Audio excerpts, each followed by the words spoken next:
দাঁড়াইছে সেটা হচ্ছে আমি যখন এটা ইউজ করে কম্পিউটারে কোনো ইউটিউবের ভিডিও দেখি তখন দেখা যায় যে সেটাতে কথাটা বুঝতে পারছি যে ওইখানে আগে হচ্ছে আর আমি শুনতেছি পরে, মানে ল্যাগ বা ল্যাটেন্সি এই জিনিসটা ফিল করা যায়। সো এখন এটা একটু, যে ওদের একটা কাস্টমার কেয়ার আছে, কার্ল কেয়ার, তো সেইখানে নিয়ে যাব।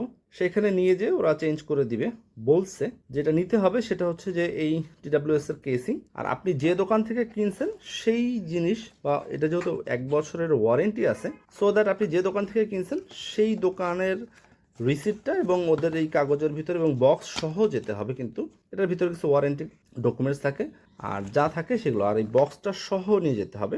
এই জিনিসটা হচ্ছে খেয়াল রাখবেন। তো এখন দেখি ওদের এখানে নিয়ে যাই, নিয়ে যাওয়ার পরে ওরা কী ফিডব্যাক দেয়, সব কিছু আপনাদের সাথে আশা করি শেয়ার করব।